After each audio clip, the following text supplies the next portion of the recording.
Shalom alaikum Basyam Hamasya.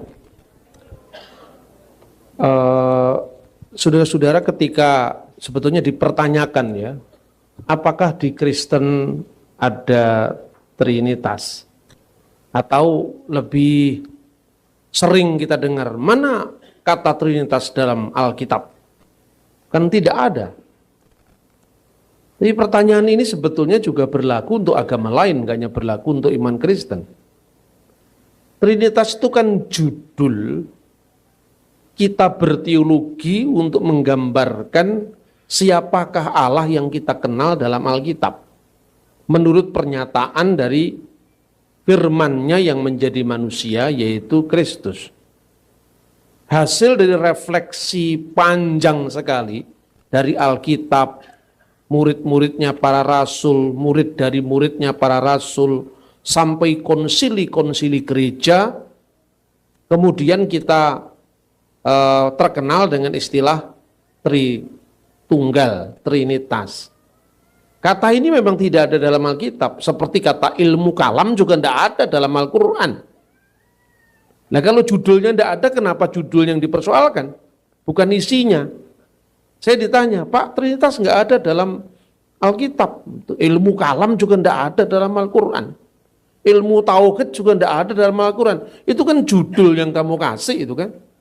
Trinitas. Trinity, itu bahasa Yunani triados. Itu memang muncul pertama kali sekitar tahun 130-an. Yang mengucapkan pertama kali itu adalah seorang pemimpin gereja di Antioquia.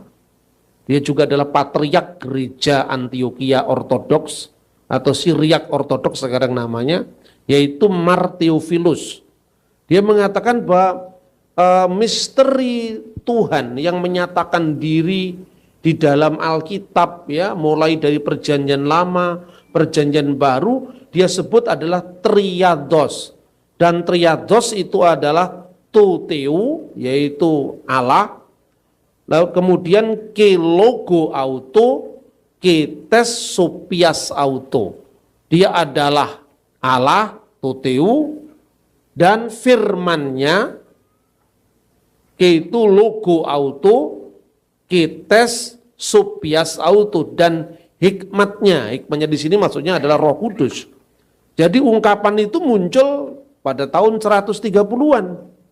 Tetapi seluruh ajaran itu memang ada di dalam Alkitab. Kemudian yang kedua, mengurai kesalahpahaman. Kadang-kadang apa yang kita tuduhkan kepada orang lain itu ternyata bukan keyakinan dari orang yang kita tuduh. Seperti itu pula yang terjadi ketika orang Kristen dituduh. Misalnya, kenapa Trinitas itu orang Kristen menyembah 3 Tuhan? Yang menyembah 3 Tuhan itu ya siapa? Ketika agama Islam muncul, itu kan konteksnya sebetulnya adalah untuk menjawab keberapaan Tuhan. Kenapa? Karena pada masa sebelum Muhammad, itu Jazirah Arab secara khusus itu kan pusatnya penyembahan berhala. Di mana ada banyak dewa-dewi di sana, Al-Lata, Usa, Manat, yang disebut sebagai Banatullah, atau putri-putri dari Tuhan.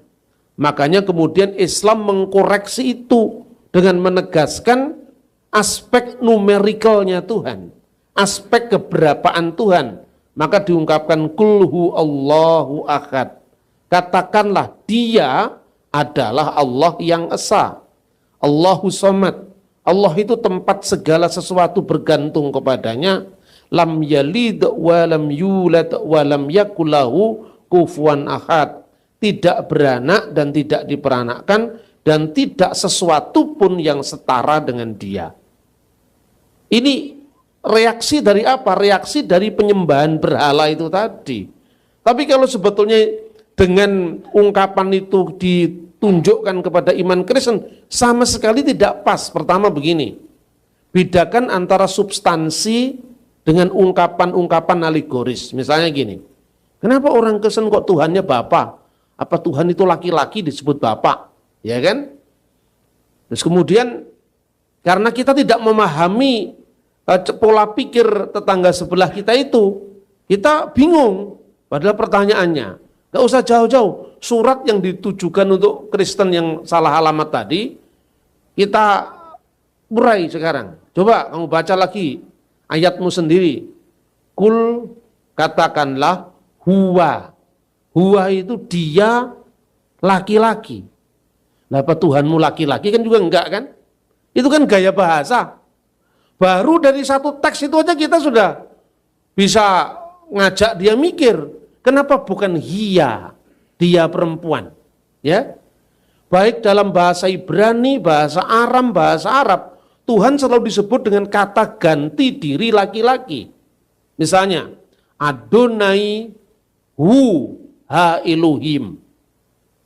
Adonai dialah Elohim itu. Di situ hu artinya dia laki-laki. Hu Allah, dia laki-laki adalah Allah. Bukan berarti Tuhan itu lanang. Tuhan itu perempuan, itu kan bukan begitu. Tuhan itu kan beyond gender. Bukan laki-laki, bukan perempuan, juga bukan transgender kan. Tuhan itu mengatasi semuanya itu. Nah, kenapa disebut huwa? Kenapa ketika berdoa menyebut anta atau atta? Bahasa Ibrani, anta bahasa Arab. Allahumma anta salam wa minka salam. Lah ini kan juga gender laki-laki. Oh, bukan begitu, karena budaya Timur Tengah itu budaya yang sangat bersifat paternalistik, maka diumpamakan laki-laki karena itu menunjukkan authority, menunjukkan otoritas.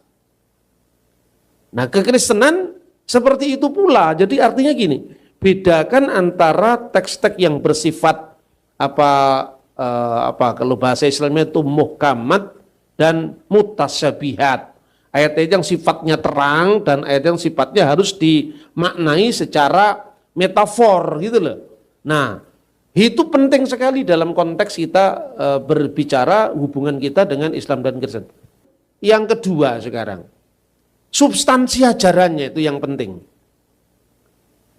Sejak kita membaca kitab Taurat ya, kitab Taurat itu kalau dalam ungkapan orang Ibrani ada dua, yang disebut Torah tertulis, Torah sebiktov dan Torah lisan.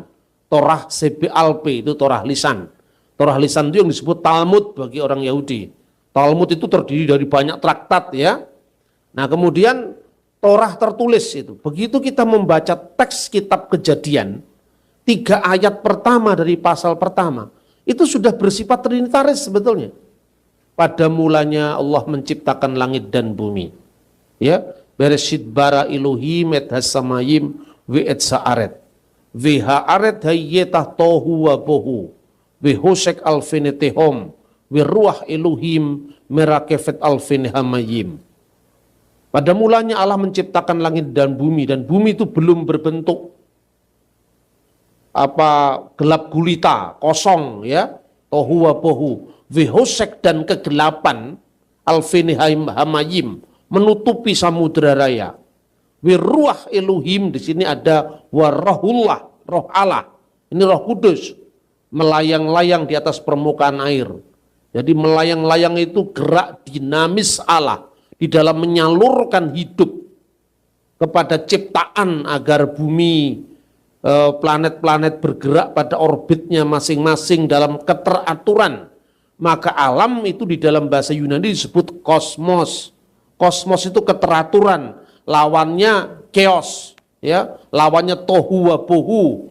Makanya kalau seorang gadis bedakan itu kosmestik, keteraturan, itu kaitannya dengan kosmos. Ya toh? Melayang-layang di atas permukaan air, memberi hidup. Dari mana hidup itu? Dari sumber hidup, yaitu rohullah atau roh Allah. Wa yomer Elohim, dan berfirmanlah Allah, Yehior wa yehior, hendaklah terang itu ada, maka terang itu pun ada. Ini kan sudah Tritunggal. Jadi seluruh perjanjian lama itu sudah bicara tentang Allah, firman-Nya dan rohnya. Ada ruah Elohim, Elohim dan davar Elohim.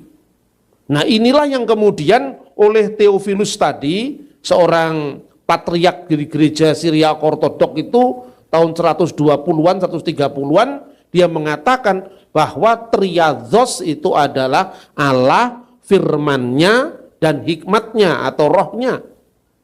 Itu yang tercatat baik itu secara tekstual dalam kitab suci maupun sejarah gereja. Mengapa itu penting? Karena selama ini begitu kita ngomong tentang Tritunggal, kita ini kalah dengan opini yang berkembangan di luar. Tritunggal baru diciptakan pada Konsili Nikea. Kita ini kan belajar sejarah gereja. Itu kan sejak reformasi Protestan yang kita pelajari. Jadi reformasi Protestan itu sama dengan zaman Portugis masuk ke wilayah Asia. Portugis kan mendarat di Malaka 1511.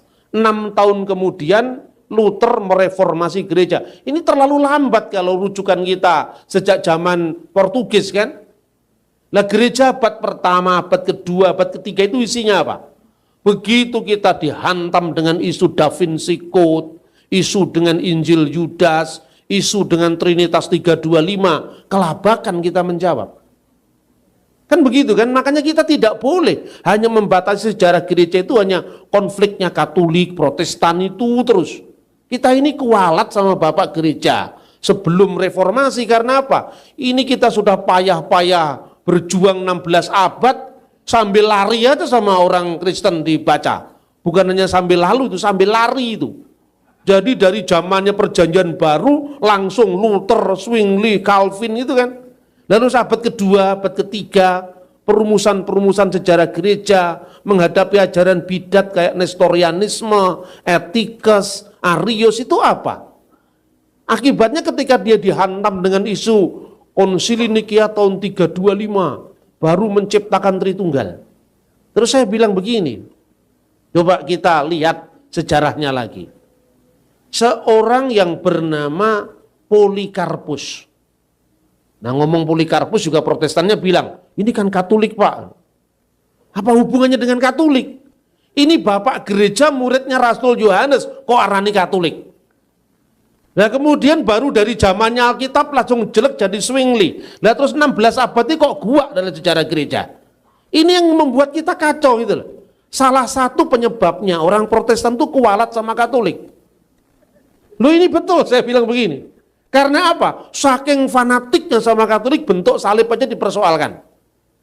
Pak salibnya Katolik itu salah Pak. Yesus sudah bangkit kok digambar. Nah saya bilang itu Katolik itu bikin salibnya waktu Jumat Agung. Yesus masih tergantung itu.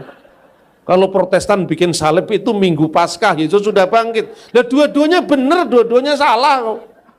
Salah kalau Anda lihatnya dari Minggu Paskah. Benar kalau Anda lihatnya dari Jumat Agung kan itu loh. Maka sekarang kita memaafkan sejarah, menatap masa depan bersama. Jangan lagi ada friksi-friksi seperti ini. Nah, untuk kembali ke akar, tambahannya satu lagi, gereja ortodok. Itu untuk kembali ke akar, sudah. Kalau Anda bisa membuat, mensinergikan 3 gereja ini, Protestan, Ortodok, Katolik, sehingga ada lawan, kata orang Ambon. Begitu Anda hadapi yang namanya Konsili Nikea tahun 325, baca itu Polikarpus. Polikarpus itu muridnya Rasul Yohanes. Jadi biasanya kan begini, Pak bisa dipercaya atau Pak? Apanya yang tidak dipercaya? Kamu yang tidak dipercaya. Ini tanggal kematiannya dicatat. Nah dari mana dokumennya Pak? Lah ini kan orang awam sekali. Gereja kuno itu punya tradisi namanya Sinaksarion. Sinaksarion itu catatan kemartiran para pahlawan iman. Ya, Polikarpus itu mati syahid, dibakar itu. Di tengah-tengah pembakaran itu tahun 156, dia kemudian berdoa kepada Allah Tritunggal. Ini jauh sebelumnya Konsili Nikea ini. Untuk inilah wahai Bapa Surgawi dan imam besar yang kekal, yaitu putramu yang tunggal Yesus Kristus, bersama dengan Roh Kudus, segala kemuliaan sekarang sampai selama-lamanya. Dia mati di pembakaran itu. Itu bukti jauh sebelum Konsili Nikea. Polikarpus punya murid namanya Irenaeus. Irenaeus itu menulis 4 jilid buku. yaitu melawan bidat-bidat. Dalam buku ini disebutkan bahwa Allah menciptakan segala sesuatu dengan firman-Nya dan roh-Nya. Allah tidak tergantung dengan siapapun, tetapi dengan firman-Nya dan roh-Nya Allah menciptakan segala sesuatu. Ini jelas semua bicara tentang Tritunggal kok. Terus yang kedua sekarang, jadi sebetulnya jauh sebelum Nikea ini sudah berkembang pemujaan kepada Allah Tritunggal. Karena apa? Refleksi yang panjang dari para bapak gereja berdasarkan Alkitab. Perjanjian Baru kan mengatakan rahasia yang didiamkan selama berabad-abad sekarang telah disingkapkan. Surat Roma itu. Berarti dengan kedatangan Yesus, firman yang menjadi daging itu, firman yang menjadi manusia itu, rahasia yang didiamkan berabad-abad, ini sudah disingkapkan kepada kita. Nah, tinggal sekarang ungkapan-ungkapan itu kita pahami, pertama untuk iman kita sendiri, kedua untuk membangun jembatan pemahaman agar orang lain yang di luar tradisi kita itu mengerti. Nah, misalnya gini, kenapa harus ada kata anak Allah? Mestinya dijawab, kenapa baru kamu yang tidak ngomong anak Allah? Iya toh? Karena sejak zaman dulu kata anak Allah itu ada. Itu bukan ciptaannya orang Kristen. Coba baca kitab Taurat. Raja-raja yang diurapi Allah menjadi raja Israel disebut anak Allah. Itu artinya apa? Daud disebut anaknya karena dia raja Israel. Tapi anak-anak yang disebut para malaikat disebut Bene Elohim, putra-putra Allah. Dalam perjanjian baru, kalau perjanjian lama, hubungan umat dengan Tuhan itu adalah hubungan antara Khalik dan makhluk, tetapi sedemikian rupa kemudian disebut anak-anak Allah. Di perjanjian baru lebih spesifik lagi. Kata anak Allah itu dipakai dalam banyak hal. Misalnya, orang yang membawa damai akan disebut anak-anak Allah. Berbahagialah orang yang membawa damai, karena disebut anak-anak Allah. Di dalam khotbah di atas bukit. Ya, Matius pasal 5 ayat 9. Kemudian setiap orang yang menerima dia, menerima monogenes theos, putra tunggal Allah, yaitu Yesus, dia akan disebut anak-anak Allah. Anak yang lahir bukan karena darah, bukan karena daging, bukan karena keinginan seorang laki-laki, tetapi dari Allah. Kan jelas, ini bukan anak secara fisik kan?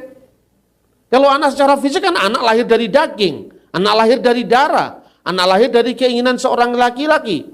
Itulah sebabnya mulai dari zaman konsili di kota Efesus tahun 431, itu sudah ada ungkapan. Apa maknanya Yesus disebut anak Allah?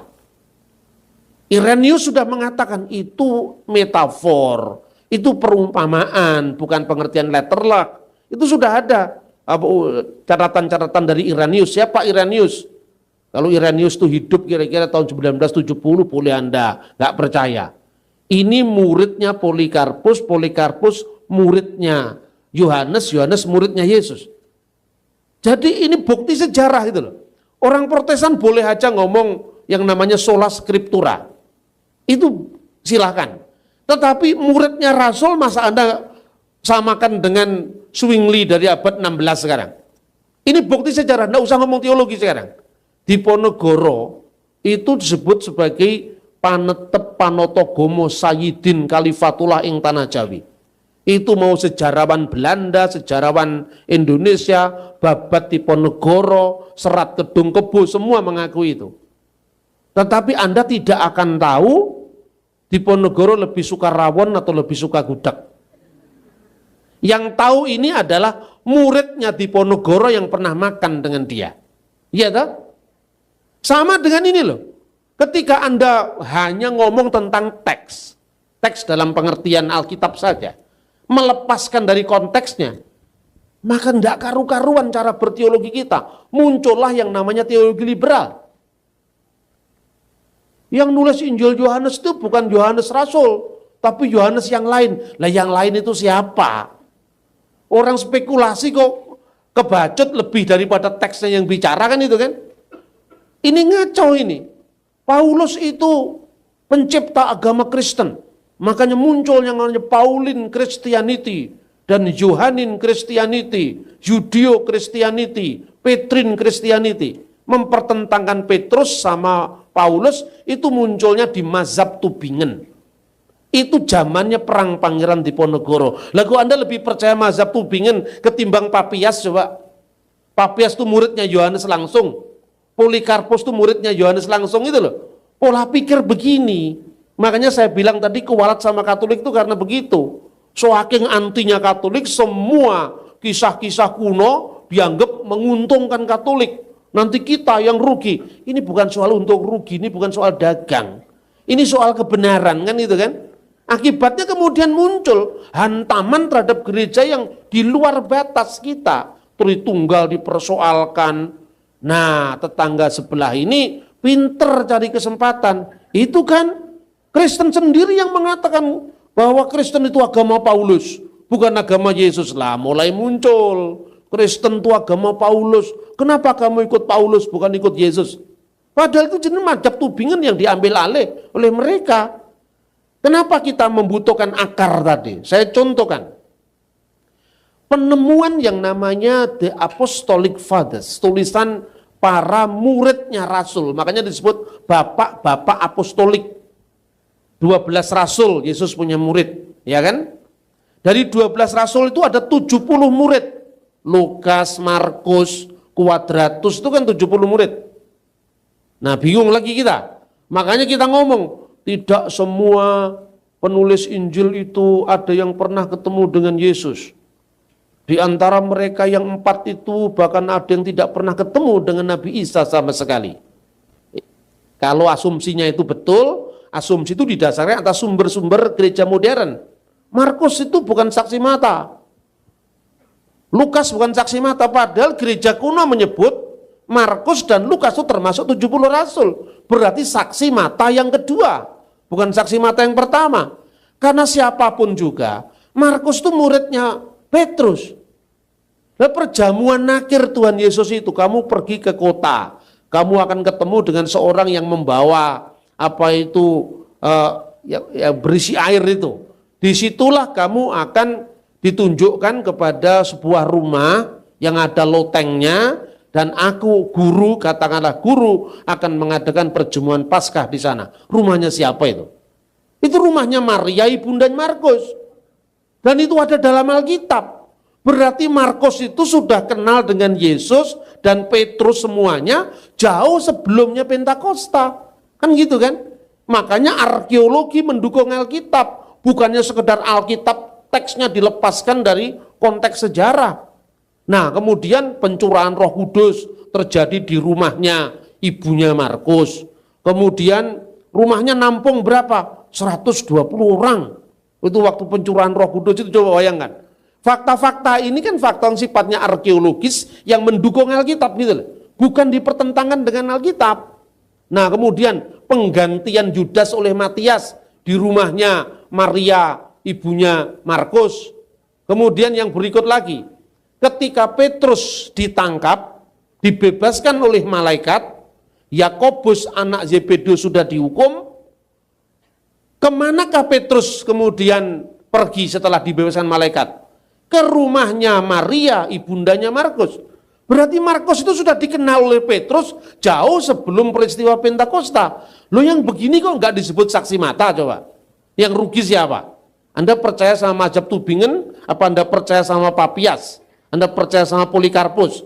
Tapi kalau gengsi-gengsian, wah Tubingen apa lah gitu. Kan gitu kan? Sebab kalau di Indonesia ini, makanya saya ngomong begini kan ke lingkungan ke dalam ya. Di Indonesia itu kalau ngomong, kalau nggak STT Jakarta versus I3 Batu. Atau versus STII. Nah, kalau Anda ngomong I3 ini terlalu injili itu. Terus kemudian STI ya Pak Kris terlalu injili itu kan. Isinya ngalam dunia orang megor STT karo I3 tok Mas. Sebelum munculnya gereja Protestan abad 16, gereja-gereja kuno selain Katolik tidak pernah ada masalah dengan Alkitab. Yang bermasalah kan kamu. Orang-orang modern yang kurang referensi ini. Otaknya pinter, bahannya kurang kan gitu kan. Metodologinya sih oke. Makanya kalau saya ngomong, saya menolak yang namanya teori dokumen, Yahweh's tradition, Elohim's tradition. Itu teori siapa yang bikin itu? Itu kan orang modern. Pak Bambang ini ya Injili ya. Nah gitu kan. Tapi nanti kalau pendapat saya agak beda tentang akhir zaman dengan Pak Kris atau STII langsung, Pak Bambang ini liberal ya, saya jawab. Enggak, saya enggak liberal, enggak Injili. Ortodoks saya. Ini sebetulnya suara kejengkelan. Karena saya pikir loh, dunia Kristen kok kamu batasi hanya seperti itu. Akibatnya apa? Energi kita ini habis untuk bertengkar ke dalam. Kita tidak pernah memikirkan membangun teologi in loco, teologi kontekstual dalam urusan dengan bagaimana menjawab Trinitas dan sebagainya. Jadi sekali lagi saya ulangi, Trinitas bukan sejak mulai tahun 325. Itu gampang sekali jawabnya. Yang kedua, tokoh yang namanya Zakir Naik. Sekarang sudah mulai turun. Bukan naik lagi. Dia mengatakan begini, coba, lah itu kok saya heran. Saya tidak heran dengan Pak Zakir Naik. Itu hak-haknya dia sebagai seorang pendakwah Islam. Yang saya heran itu Kristen. Kenapa Kristen kok ya bisa terpengaruh hanya orang yang mutunya serendah ini, heran saya. Lalu saya ngomong gini kan boleh toh? Saya ngomong di audien Kristen kok. Memang untuk ukuran saya dia rendah mutunya. Kemana-mana ngomong cuma lancar bahasa Inggris. Yesus tidak bicara bahasa Inggris kok. Benar apa tidak? Dia tidak mau ngomong sepotong pun kata Ibrani, Aramaik, Yunani. Kok Anda percaya coba? Maka saya katakan begini. Ketika orang tanya, di mana ada ayat Alkitab yang mengatakan Yesus bersabda, akulah Allah, sembahlah aku. Gak ada kan? Gak ada. Kristen langsung bingung. Waktu bingung, siapa yang maju ke depan mendapatkan hidayah? Nah, maju dapat hidayah. Padahal hidayah sudah istrinya orang lain. Ini kan parah sekali. Lalu saya jawab gini, oh ngono kamu gak bisa jawab sih. Gampang sekali itu, kamu tanya balik. Di mana dalam ayat Alkitab dikatakan, Yesus bersabda, aku bukan Allah, jangan sembah aku. Tidak ada Pak, berarti Yesus Allah, tidak ada. Oh enggak cukup itu, ya itu juga enggak cukup satunya. Pertama dilihat secara budaya dulu. Kebiasaan orang Yahudi itu jangankan kok sampai menyebut nama Tuhan. Tidak boleh itu. Itu lason hara. Lidah jahat menyebut nama tetragramaton itu bagi orang Yahudi. Ya, makanya kalau orang Yahudi ada kata-kata ZHWH itu mesti dibaca Hashem atau Adonai. Ya kan coba Anda lihat di YouTube itu kan banyak reciting the Shema in Hebrew kan ketemu. Anda tidak hanya ketemu dengan bahasa Ibrani model orang Eropa yang orang-orang Askenazim, Shema Yisrael Adonai Eloheinu Adonai Echad. Ini kan gaya-gaya Askenazim yang dari Eropa. Tapi gaya-gaya orang Yahudi yang di Yaman, orang Yahudi yang di timur itu, ya, Sephardim yang di Spanyol itu kan bacaannya lebih meliuk-liuk. Shema Yisrael Adonai Eloheinu Adonai Echad. Adonai Eloheinu Adonai Echad ini jauh sebelum kulhu Allahu Ahad. Itu suwe iki. Bukan hanya kulhu Allahu Ahad, itu kan zaman abad ke-7. Adonai Echad itu jauh, zaman Musa sudah ada itu. Gitu loh. Jadi pertanyaan itu menunjukkan bahwa dia awam. Jadi tidak ada orang mengucapkan kata sayalah Adonai, ini tidak mungkin, sayalah Yahweh, itu tidak mungkin. Tapi ketika Yesus ditanya, Yesus bersabda di dalam Injil Yohanes pasal 8 ayat 56 dan seterusnya 58 ya. Abraham bersukacita, dia telah melihat hariku. Hariku, apa yang disebut hariku di sini? Hariku ini sebenarnya Yom HaMoshiach, hari Sang Mesias.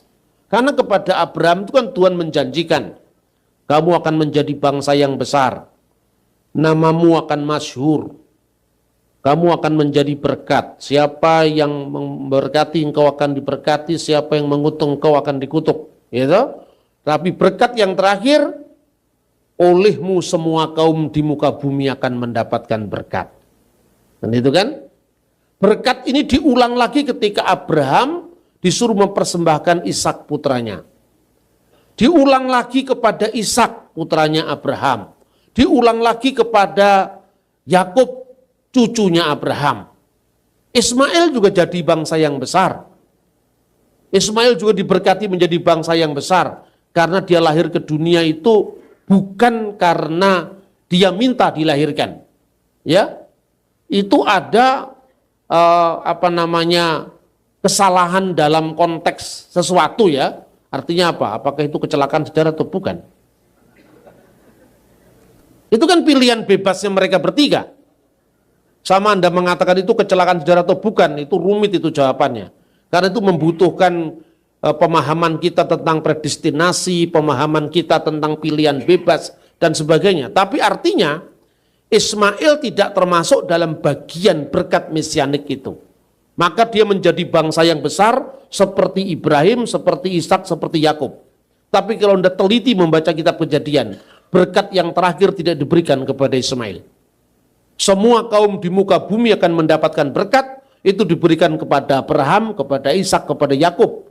Itulah sebabnya orang Yahudi kalau berdoa tidak pernah mengatakan Elohe Abraham, Elohe Ismail, Elohe Yakub, nggak pernah. Yang ada cuman Baruch atah Adonai Elohenu, ya, Elohe Abraham, Elohe Yitzhak, Elohe Yakub. Bukan berarti Tuhan tidak sayang sama Ismail, tapi Ismail tidak termasuk di dalam messianic blessing, tidak termasuk dalam jalur messianik itu. Makanya berkatnya, doanya Allah Abraham, Ishak dan Yakub gitu loh. Abraham melihat hariku, artinya apa? Hari penentuan di mana olehmu semua kaum di muka bumi akan mendapatkan berkat, itu sudah dilihat oleh Abraham. Abraham bersuka melihatnya. Orang Yahudi tidak paham ini kan? Dan dia mengatakan apa? Umurmu belum sampai 50 tahun. Bagaimana kamu bisa mengatakan hal itu? Tapi Yesus bersabda, sabdanya demikian. Amin, amin. 2 kali diulang kata amin. Semua nabi bicara aminnya selalu bagian belakang. Hanya Yesus yang selalu mengawali sabdanya dengan amin, amin. Dan kata ho amin itu menjadi gelar Yesus dalam Wahyu pasal 3 ayat 14. Amin, amin lego humin. Sesungguhnya aku berkata kepadamu, prin Avram genestai ego eimi. Sebelum Abraham jadi, ego eimi, aku ada. Aku ada ini petunjuk kepada nama tetragramaton tadi, ego eimi hoon. Akulah dia sang maha ada. Aku adalah aku. Eyeh asher eyeh itu diterjemahkan dalam bahasa Yunani Alkitab Septuaginta ego eimi hoon. Dalam kitab Nabi Yesaya seringkali Tuhan berkata anihu, akulah dia. Terus orang-orang Yuditarian ngomong begini, dan itu yang menjadi bacaannya mungkin Zakir Naik. Di mana ada kata akulah dia diartikan harus akulah Tuhan. Akulah dia pokok anggur, akulah semua juga akulah dia itu. Akulah jalan, ego eimi hodos, akulah jalan. Tapi konteksnya ketika Yesus mengatakan ego eimi, dia mau dirajam batu. Kenapa mau dirajam batu? Karena orang yang menghujat Allah, yang menyamakan diri dengan Allah, akan dihujat batu, akan dirajam batu gitu kan. Jadi kalau membaca Alkitab tidak cukup dengan teks, tidak cukup dengan interteks, tapi juga dengan konteks secara keseluruhan. Di sini perlunya kita belajar studi sejarah, studi tentang arkeologi Alkitab, kan begitu. Jadi pertanyaannya, ketika kemudian Yesus bangkit di antara orang mati, kemudian Thomas melihat bukti luka yang ada di tangannya, apa katanya? Ya Tuhanku dan Allahku. Kan begitu kan? Apakah Yesus menolak penyembahan Thomas? Tidak, dia menerima. Berarti Yesus ya my Lord and my God. Yesus itu adalah Tuhan dan Allah. Tinggal pertanyaannya, dalam konteks apa Yesus disebut Tuhan, dalam konteks apa Yesus disebut Allah. Gampang sekali jawabannya. Sekarang pertanyaan, Yesus disebut Allah. Itu maknanya Divine of Jesus Christ. The Godhead of Jesus Christ. Lahutiyah al-Masih. Apa artinya God? Apa artinya Elohim? Apa artinya al-ilah? Allah. Ya, itu artinya sembahan. Segala yang disembah itulah Elohim. Segala yang disembah itu Elah, Eloah, ya, Elohim. Kan begitu kan? Kemudian kata itu muncul dalam semua Alkitab. Kemudian kenapa Yesus disebut Elohim? Pada mulanya adalah firman. Dan firman itu bersama-sama dengan Allah. Dan firman itu adalah Allah. Nah ini juga ayat bermasalah tidak hanya di lingkungan Islam, di Saksi Yehova juga bermasalah. Makanya Kristen itu ya ke dalam juga pusing, keluar tugasnya banyak, maka jangan menambah pusing-pusing lagi kita. Iya toh? NRG and hologos, ke hologos and prostonteon, ke theos in hologos. Ke hologos and prostonteon, ke theos in hologos. Firman itu bersama-sama dengan Allah itu. Di situ ada kata sandang, tonteon. Keteos di sini tanpa kata sandang. Keteos and hologos. Dan Allah lah firman itu. Itu kemudian dipersoalkan. Kenapa di sini tidak ada kata sandang? Berarti Saksi Yehova bikin terjemahan sendiri. In the beginning was the word and the word was with God and the word was a God, huruf kecil. Nah gini aja juga bingung.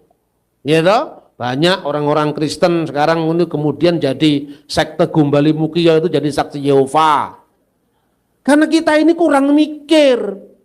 Kan gitu kan? Mari kita persoalkan satu-satu. Saya senang sekali kalau ngomong begini. Pada mulanya adalah firman.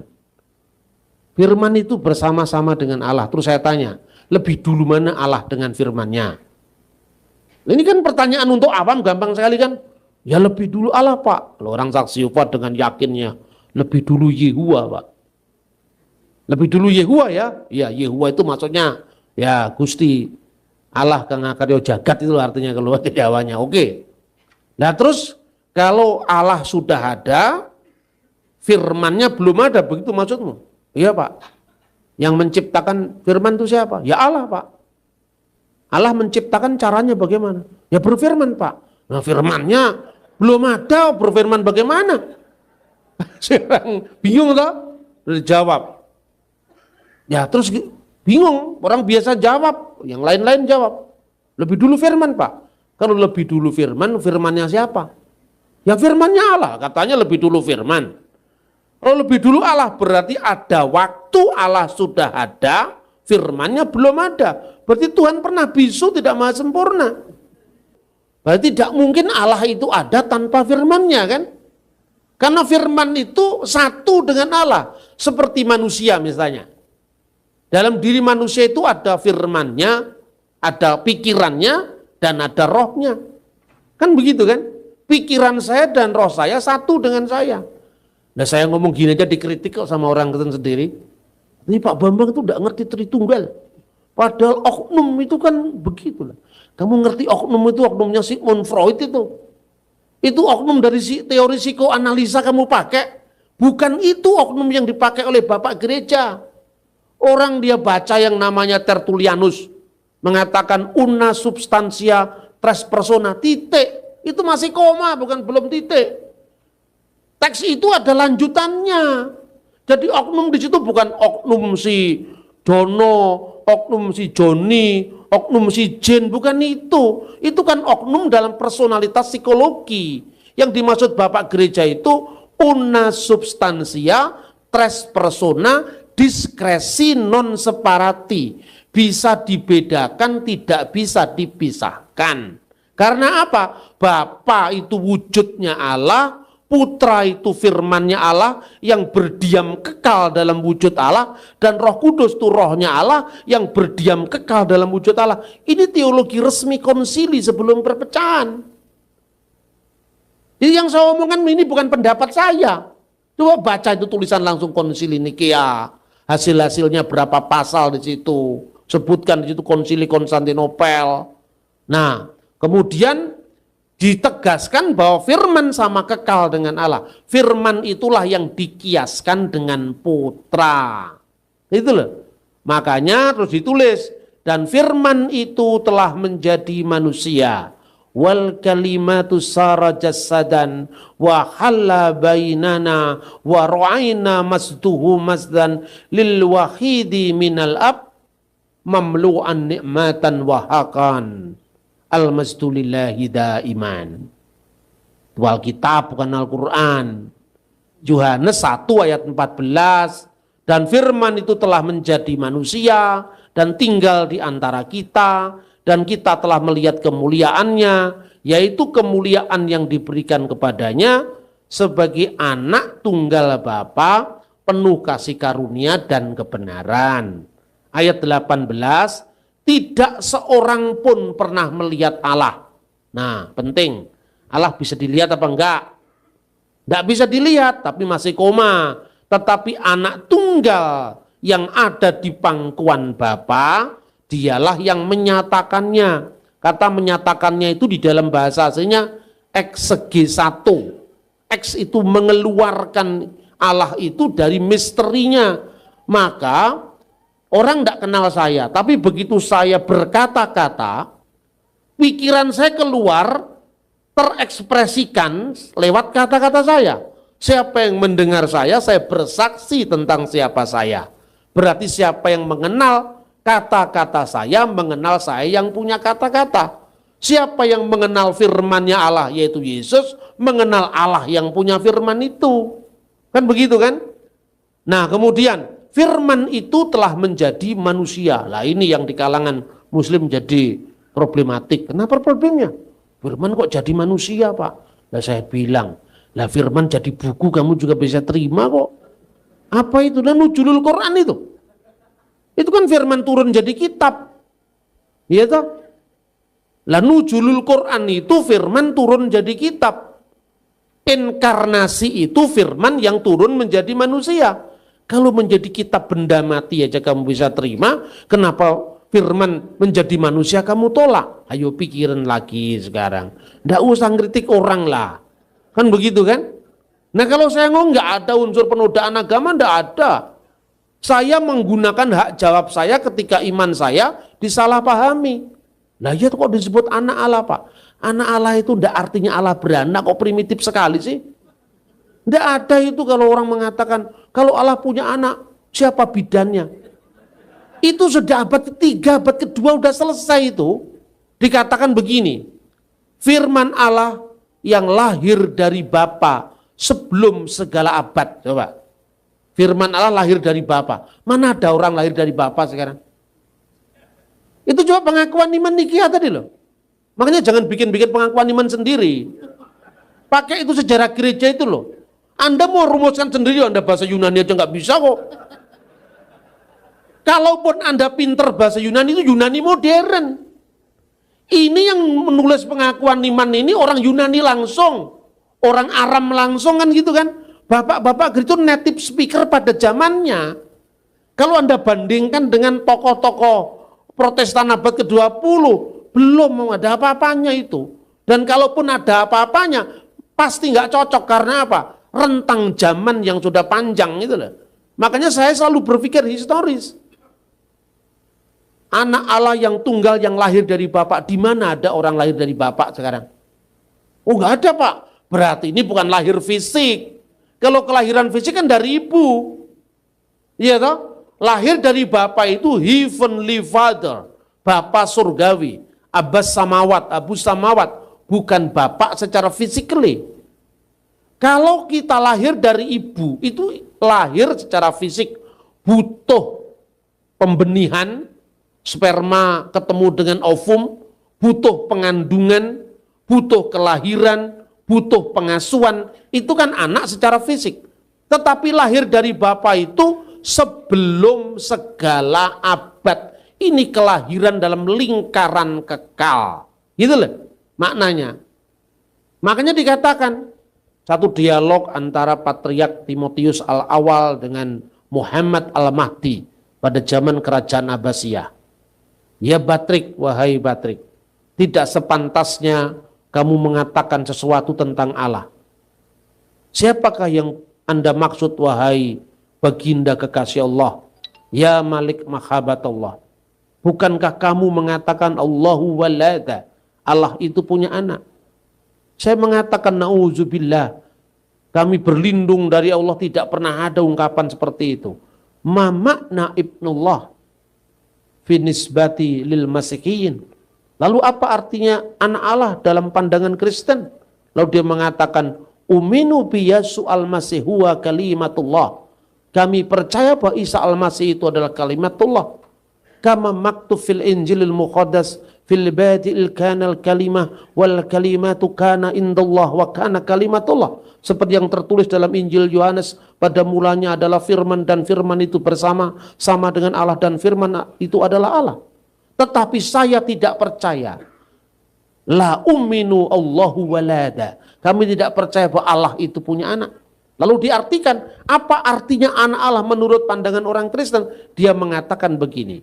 Kalimatullah wulida minal ab ilahan bi ghairi jasad duna ayyullada min jasadan duna ab. Kami percaya firman Allah itu lahir dari Bapa secara ilahi tanpa jasad. Apa artinya? Allah menyatakan diri melalui firman-Nya. Ini yang dimaksud anak Allah. Pernyataan diri Allah, pewahyuan diri Allah lewat firman-Nya dikiaskan dengan anak, makanya bukan anak secara jasad, makanya tanpa ada ibunya, lahir dari bapak tanpa seorang ibu, menunjukkan bahwa itu bukan kelahiran fisik, yang menunjukkan bahwa benar kata Quran, Allah itu lam yalid walam yulad, tidak beranak dan tidak diperanakkan secara fisik. Lapa setiap kata anak itu harus beranak? Ada bapak marah sama anaknya, dasar anaknya setan. Lalu anakmu dewe kok anaknya setan? Karena perilakunya seperti setan. Dalam Alkitab pun ada begitu. Anak-anak yang baik disebut anak-anak terang. Kalau orang jahat disebut anak-anak kegelapan. Apakah gelap itu punya istri? Anak tangga. Apa tangga punya anak? Anak jalan, apa jalan itu punya istri? Kok primitif sekali pertanyaanmu? Kemudian firman itu turun ke dunia. Lahir dari seorang ibu, namanya Bunda Maria. Tanpa seorang bapak. Kelahiran jasad itu tanpa bapak, duna ab. Karena apa? Karena untuk membuktikan bahwa anak yang dikandung Maryam itu bukan anaknya Yusuf suami Maria. Apalagi anaknya Pak Yusuf Kala. Gampang sekali sebetulnya menjelaskan Tritunggal itu. Lah nanti kalau sudah tahapnya lebih lanjut lagi, baru orang tanya, lalu kata persona itu apa toh Pak artinya? Itu tahap kedua. Tahap pertama dicerna dulu, baru tahap kedua itu ngomong. Yang namanya personalitas itu bukan psychological personality, tetapi itu maknanya metaphysical personality. Gampangannya gimana Pak? Gini, gampangnya ini saya tak cerita nih Reneo. Kopinya diombe dhisik supaya nggak ngamuan, gitu kan? Karena orang kalau sudah ngamuk itu uteknya bundel itu. Minum kopi yang banyak dulu supaya nggak ngamuk, duduk dulu. Ya toh? Saya ceritakan begini. Sekarang saya tanya, kenapa orang Kristen menyebut bahwa Allah dengan firman-Nya itu kekal? Sekarang saya tanya sama kamu. Kamu percaya bahwa firman Allah itu kekal apa tidak? Orang Muslim ini percaya Pak. Karena apa? Kami ahli sunnah wal jamaah percaya. Man qala innal Qur'an makhluk fahuwa kafir.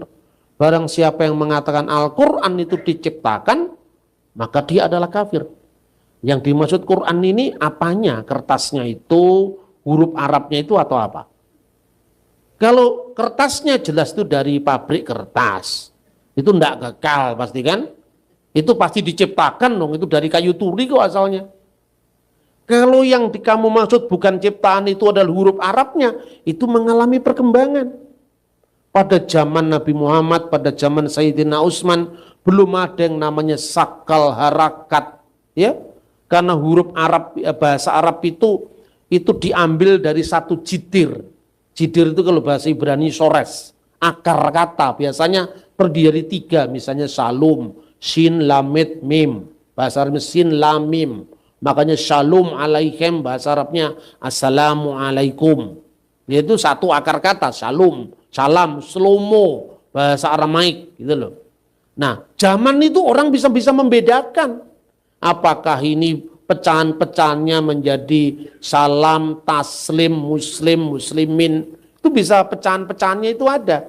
Di Quran dulu nggak ada titik-titik diakritik yang membedakan ya, nun, ba, itu belum ada. Makanya misalnya orang mengucapkan di dalam surat Al-Baqarah itu wa mallahu bigofilin amma ya'malun.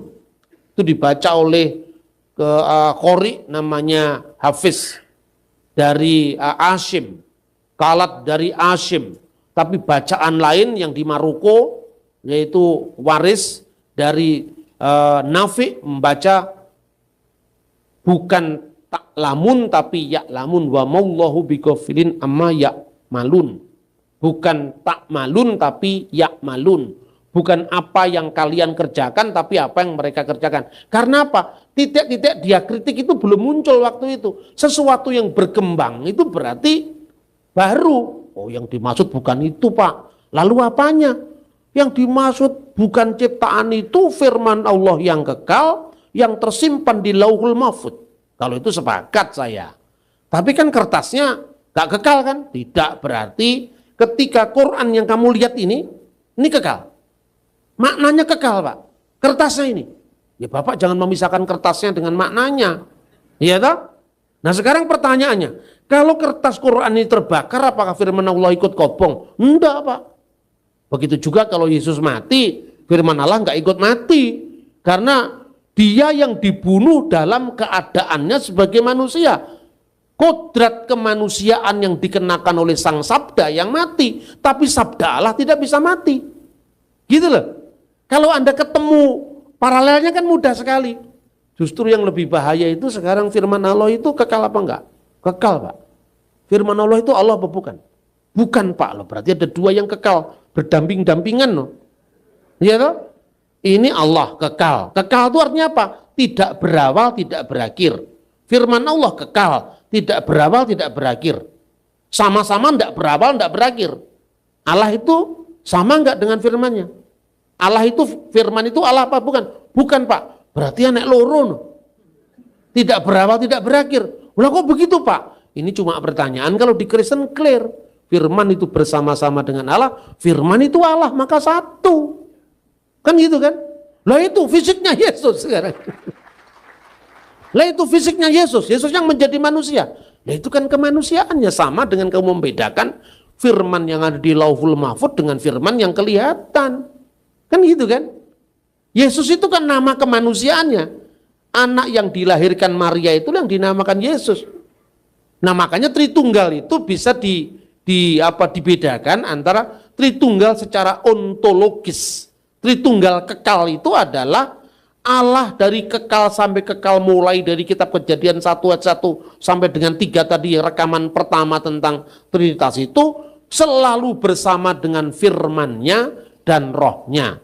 Kemudian ketika firman itu turun ke dunia dalam karya ilahi, itu Trinitas secara pernyataan, Trinitas secara ekonomia. Yesus dibaptis di Sungai Yordan. Burung merpati ada di atas, tampak di atasnya. Suara Allah dari surga berkata, "Engkau anakku yang kukasih." Loh, kalau firman jadi manusia kok masih bersuara, Pak? Kamu bisa membedakan satu bakpo dengan satu Tuhan apa enggak sih, Mas? Ini enggak usah ngomong Kristen Islam, ini orang kejawen loh lebih pinter dari kamu. Gusti Allah itu adoh tanpa wangenan, cedak tanpa senggolan. Itu tahu orang Jawa itu. Makanya saya lebih cocok itu kalau bicara sama orang-orang kejawen itu loh. Tidak cocoknya cuma di batin aja, utang di batin. Makanya jadi kebatinan. Tapi pola berpikirnya untuk membedakan yang metafisik dan yang fisik itu lebih jelas daripada kelompok yang nanya-nanya Tuhan kok beranak tadi. Gitu loh.